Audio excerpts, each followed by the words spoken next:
अस्सलाम वालेकुम दोस्तों, मां आहियां ज़ाहिद अली तहीम ऐं तव्हां ॾिसी रहिया आहियो ZAT ऑफिशियल यूट्यूब चैनल। दोस्तों अॼु जेको आहे त असां साईं गुलाब शाह बुखारी ऐं शहनशाह साईं बुखारी जी दरगाह ते मौजूदु आहियूं।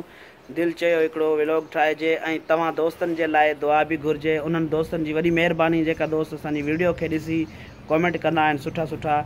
जी दोस्तों, अल्लाह पाक तव्हांखे ख़ुशि रखे, सलामत रखे, जिथे हुजो आबाद हुजो। अॼु मां तव्हां दोस्तनि जा नाला बि खणंदुसि हिन वीडियो में। उनखां पहिरियां मां तव्हांखे जेको आहे त रमू सां मिलाइण वारो आहियां। मूंसां गॾु रमू आहे। जी रमू, अस्सलाम वालेकुम दोस्तों, उम्मीद कयां थो ठीकु हूंदा वे ख़ैरियत सां। दोस्तों वॾी महिरबानी तव्हांजो लख कुर्बान, असांजी वीडियो खे ॾिसो, सुठा कमेंट कंदा आहियो। अल्लाह पाक तव्हांखे ख़ुशि रखे, सलामत रखे, जिथे हुजो शायदि आबाद हुजो।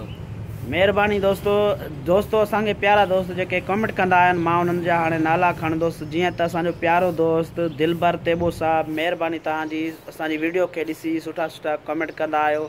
ऐं असांजो प्यारो दोस्त ज़ुल्फ़कार थईम, तव्हांजी वॾी महिरबानी। ऐं नसरुल्ला जमाली साहब, तव्हांजी वॾी महिरबानी। आज़ाद TV वारो शाहबाज़ भाउ, तव्हांजी वॾी महिरबानी।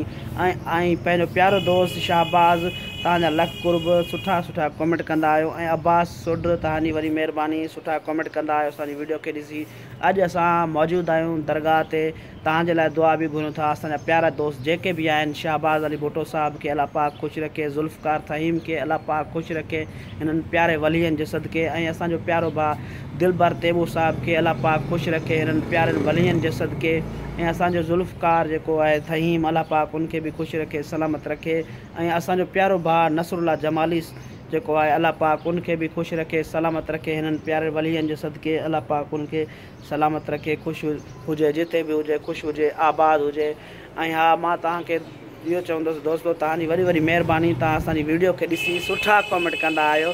तव्हांजे लाइ अॼु मां दुआ घुरां थो, अल्लाह पाक तव्हांखे बि ख़ुशि रखे ऐं तव्हांखे कामयाबु करे, वधीक कामयाबी ॾिए। महिरबानी दोस्तों, जिथे हुजो ख़ुशि हुजो, आबाद हुजो। ॾिसंदा रहो ZAT ऑफिशियल यूट्यूब चैनल।